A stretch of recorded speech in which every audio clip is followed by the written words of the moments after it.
आजकल न्यूज में हर तरफ सिर्फ एक ही चीज चल रही है। पाकिस्तान का वेस्टर्न बॉर्डर जल रहा है, अफगानिस्तान के साथ ओपन वॉर की स्थिति बन चुकी है और दूसरी तरफ ईरान में पूरा जियोपॉलिटिकल तूफान, missile attacks, global oil routes पर खतरा और लीडरशिप वैक्यूम। लेकिन ये सब हमारे लिए मैटर क्यों करता है? क्योंकि ये सिर्फ उन देशों के बीच की लड़ाई नहीं है, ये हमारे बॉर्डर्स, हमारी इकोनॉमी, हमारी सुरक्षा को सीधा चैलेंज कर रहा है। 2026 की शुरुआत से ही पाकिस्तान अफगानिस्तान बॉर्डर पर एस्केलेशन बढ़ गई थी। फरवरी एंड में पाकिस्तान ने एयर स्ट्राइक्स किए काबुल और कंधार पर। जवाब में तालिबान ने ग्राउंड अटैक्स इंटेंसिफाई किए। टीटीपी यानी तहरीके तालिबान पाकिस्तान ने 2025 में ही 1000+ अटैक्स क्लेम किए और 300 प्लस सिक्योरिटी फोर्सेस मारे गए।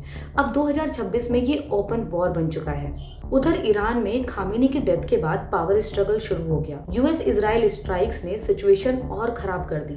मार्च तक हालात इतने बिगड़ गए कि इजराइल और गल्फ टारगेट्स पर मल्टीपल मिसाइल बैरेजेस देखने को मिले। उधर रेड सी में हूथीज एक्टिव हैं, ग्लोबल शिपिंग पूरी तरह ठप और नतीजे हमारे सामने हैं। ऑयल प्राइसेस आसमान छू रहे हैं। अब ये सब भारत से कैसे जुड़ा है? सबसे पहला असर पड़ता है जम्मू कश्मीर पर। जब भी पाकिस्तान अपने वेस्टर्न बॉर्डर्स पर उलझता है, वो अपने जिहादी ग्रुप्स जैसे कि एलईटी और जेईएम का रुख ईस्ट यानी भारत की तरफ मोड़ देता है।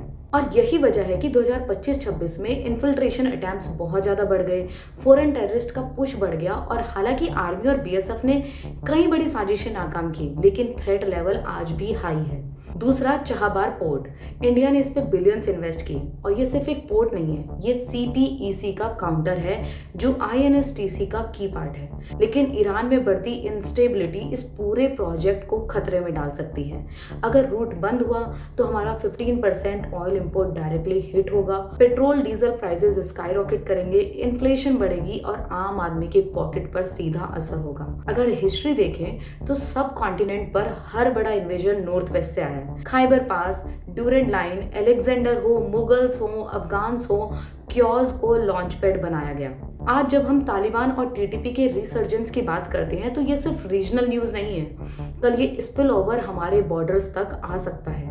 हिस्ट्री हमें सिखाती है कि पड़ोसी की इंस्टेबिलिटी कभी सिर्फ पड़ोसी की नहीं रहती। भारत को अब सिर्फ देखना नहीं होगा, हमें प्रोएक्टिव होना पड़ेगा, बॉर्डर्स को और मजबूत करना होगा और डिप्लोमेटिक एफर्ट से चाहबार को हर हाल में सिक्योर करना होगा और इंटेलिजेंस नेटवर्क्स पर पहले से ज्यादा फोकस। हमें अपना अल्टरनेटिव खुद डेवलप करने होंगे। देखो, सॉवरेनिटी कोई गिफ्ट नहीं है, इसे हर रोज डिफेंड करना पड़ता है।